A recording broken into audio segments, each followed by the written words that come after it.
Buenos días, queridos hermanos. Hoy es 28 de noviembre del año 2024.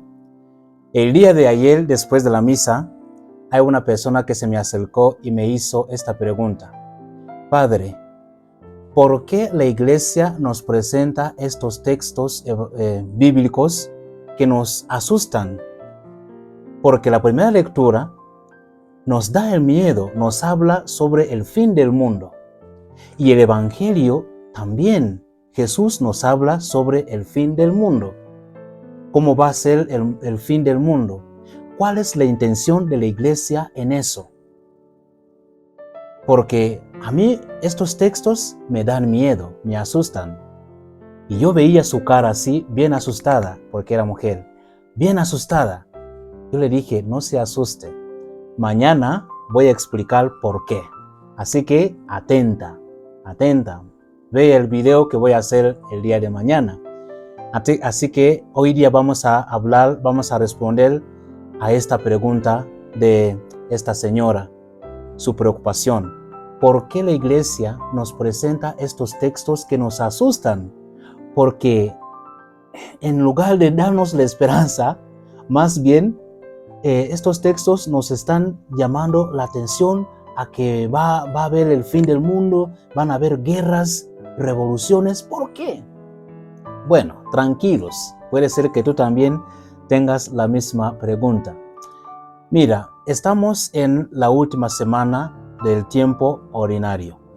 Y en esta última semana, lo que hace la iglesia es presentarnos estos textos a que nos hagan caer en la cuenta de que en este mundo todos somos peregrinos, somos seres mortales y que va a llegar un día en el que todos vamos a desaparecer, va a llegar el día de nuestra muerte. Esa es la realidad. Nadie puede negar eso, porque muchas personas han vivido en este mundo y ya no están. Así que la muerte llegará, aunque queramos o no. Entonces, lo que la iglesia nos invita a hacer es reflexionar sobre nuestro propio fin, el fin de nuestra vida, y que nos hagamos una pregunta. ¿Cómo estamos viviendo? ¿Cómo estás viviendo con tus padres, siendo hijo o siendo hija? ¿Cómo estás viviendo tú con tus compañeros de trabajo? ¿Cómo estás viviendo tu misión como cristiano, como cristiana? ¿Cómo estás viviendo? Esa es la pregunta que la iglesia nos está invitando a que respondamos. Cada uno según su forma de ser, según su vida personal. ¿Cómo estás viviendo tú siendo mamá con tus hijos? ¿Cómo estás viviendo tú como abuelita, como papá? Temprano o tarde va a llegar el fin de tu vida. Eso es la realidad. Nadie puede negar eso. Entonces, hoy vamos a responder a la pregunta de esa señora que se me acercó bien asustada. Así que atentos. Miren, el evangelio de hoy está tomado del evangelio según San Lucas, capítulo 21, versículos 20 a 28. Y es la continuación del evangelio de ayer. Así que seguramente que el día de hoy también se me va a acercar esta señora. Bueno, ojalá que le pueda responder en este video. Primero, lo que tenemos que hacer es prepararnos. Hacer una preparación personal, un camino de conversión, que todos estemos listos. Y este camino de conversión, esta preparación que tenemos que hacer, tiene que ver con 4 cosas muy importantes. La primera es la sanación interior. Y a veces no nos sanamos porque muchas veces nos ubicamos en el pasado. Cuando una persona está siempre en el pasado, no se sana, y mucho más si ese pasado es oscuro. Por ejemplo, hay personas que no pueden perdonar a los demás. ¿Pero por qué? Porque siempre piensan en el pasado. Lo que me hizo mi mamá, lo que me hizo mi hermano, lo que me hizo mi papá, lo que me hizo mi compañero de trabajo, lo que me hizo tal persona. Siempre en el pasado. Y cuando una persona se ubica tanto, se pone tanto en el pasado, nunca se va a sanar. La sanación será bien difícil en su corazón. Así que, primera cosa, la sanación, que nos sanemos de ese pasado oscuro, si lo hemos tenido, y que dejemos ese pasado en las manos de Dios. Segundo, tenemos que estar bien vigilantes en la oración, que profundicemos en nuestra vida de oración, recemos bien, a que hagamos una oración de caridad. Oración de caridad quiere decir rezar con las experiencias que nos tocan vivir.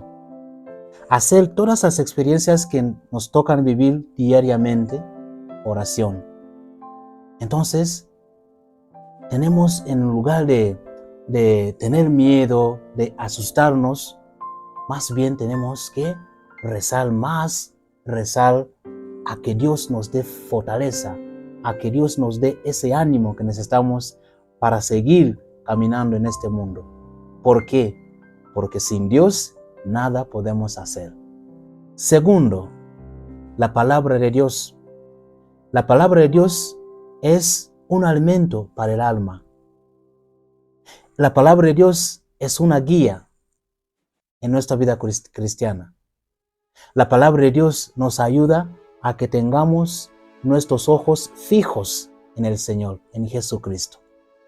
Porque en Él está nuestra vida y en Él está nuestra resurrección. Así que aprovechemos la palabra de Dios. Dejemos que esa palabra nos convierte, que seamos mejores personas todos los días, que nos comprometamos a leer la palabra de Dios, a meditar la palabra de Dios, porque nos va a hacer mucho bien. Cuarto, vivir en la esperanza. No nos dejemos asustar por estos textos, más bien tenemos que vivir en la esperanza, sabiendo que después de nuestra vida en este mundo, existe una vida mejor, una vida de aprovechar y de estar en la presencia de Dios. Así que estos textos nos invitan a 4 cosas. La primera es que nos sanemos del pasado y que vivamos en el momento presente. Segundo, que estemos firmes en la oración, recemos mucho, pero muchísimo, haciendo nuestras experiencias cotidianas oración. Tercero, aprovechar la palabra de Dios. Aprovechemos la palabra de Dios para que nos anime, para que nos dé fuerzas en nuestra vida cotidiana, en nuestra vida espiritual. Y cuarto, vivir en la esperanza. Tenemos que vivir en la esperanza y que nunca nos asustemos de estos textos que estamos escuchando.